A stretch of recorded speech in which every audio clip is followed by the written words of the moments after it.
dilanjutkan? Jangan lupa komen, like, subscribe, dan tekan lonceng untuk mendukung kanal ini bisa berkembang dan mengabarkan info-info inspiratif buat kita semua. Di sekitar tahun 2000-an itu sudah mulai teman-teman gerakan literasi memperkenalkan pilar-pilar literasi informasi itu. Apa saja itu, Pak? Jadi banyak. Ada yang menyebutkan 7, ada yang menyebutkan 6, macam-macam itu model-modelnya. Kalau di UNESCO itu kenal dengan 7 pilar namanya.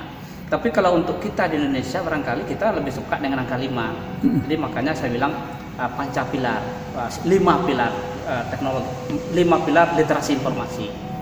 Yang pertama itu yang perlu dimiliki oleh guru, orang tua dan murid adalah adanya kesadaran bahwa mereka butuh informasi. Ini dulu. Jadi information awareness istilahnya. Mereka akan tidak merasakan hidup kalau tidak menemukan informasi itu.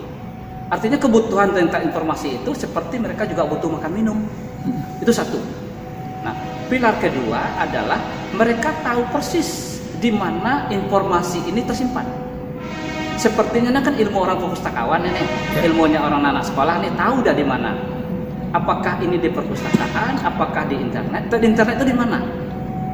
Perpustakaan, semua perpustakaan sekarang sudah ada di internet sekarang, bisa diakses dari mana saja. Nah, di internet itu kan ada bilik-biliknya.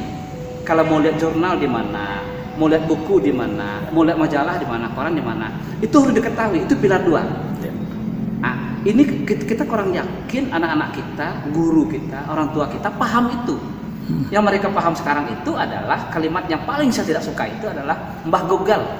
Seolah-olah Mbah Google itu adalah solusi atas segala-galanya. Jawaban dari segala-galanya. Ya, itu sesat. Itu sesat sekali. Karena ketika kita masuk dalam Mbah Google, kita tidak tahu mana yang benar, mana yang tidak, mana yang betul, mana yang modifikasi segala macam, tidak mengerti lagi. Karena dia menyediakan begitu saja. Nah, padahal di dalam dunia informasi itu ada sekat-sekatnya. Jadi bahan tersedia, benar tidak, keliru salah, tidak peduli. Tidak peduli. Ya. Dia tidak tahu peduli itu. Nah, kita sudah merasakan itu solusi. Nah, inilah menyebabkan kualitas kita sekarang ini seperti ini. Jadi yang ketiga adalah kemampuan melakukan akses terhadap sumber informasi. Di sinilah letak kemampuan dia melakukan searching, penelusuran, retrieving, menemukan kembali, retrieval. Jadi keterampilan ini sebenarnya tidak asing lagi. Cuma masalahnya kita tidak membentuk anak kita untuk bisa melakukan searching secara sistematis gitu. Yang mereka tahu sekarang kan hanya soal kata kunci. Seolah-olah dengan menggunakan sebuah kata kunci mereka sudah dapat menemukan ratusan sampai ribuan hint. Padahal kualitas belum tentu. Oleh karena itu ada lagi cara lain menggunakan misalnya subjek, kata kunci, subjek, authoritative list, banyak lagi yang bisa dilakukan di sana itu. Itu adalah keterampilan ketiga yang harus dimiliki oleh setiap masyarakat yang hidup dalam dunia informasi.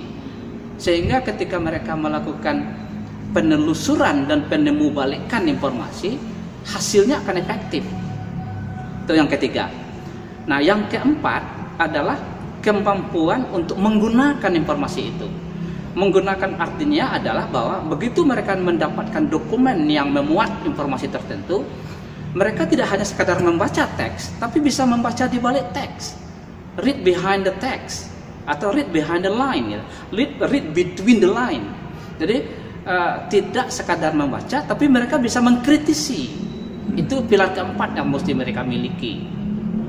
Nah, dengan demikian pemahaman mereka tentang sumber informasi yang mereka peroleh itu akan terjamin kualitasnya. Dan yang kelima, yang tidak kalah pentingnya adalah integritas. Integritas itu dalam dua arti. Pertama, integritas mereka secara akademik terhadap sumber yang mereka gunakan. Yang kedua adalah integritas kepada orang yang nanti akan menggunakan informasi yang mereka produksi itu. Jadi di pilar keempat tadi itu mereka itu mampu menggunakan dan memproduksi kembali. Nah, jadi memproduksi kembali itu bisa dalam bentuk tulisan, bisa dalam bentuk grafik, bisa dalam bentuk gambar, bisa bentuk karya seni, dan bahkan mungkin bisa dalam bentuk puisi. Hanya saja mereka harus bertanggung jawab terhadap apa yang mereka buat itu. Ya. Itulah lima pilar itu seminimalnya kita ambil 5 itu supaya mudah kita mengingatnya. Itu mesti dimiliki oleh anak-anak kita, ya terutama di tingkat pendidikan dasar ya. Mereka sudah tahu itu. Nanti di tingkat di atasnya itu mereka akan berkembang sendiri. 5 pilar tadi kalau guru tidak punya, sama dengan tidak ada, Pak. Tidak bisa. Jadi guru harus tahu yang 5 pilar ini dan terampil menerapkannya. Sampai jumpa.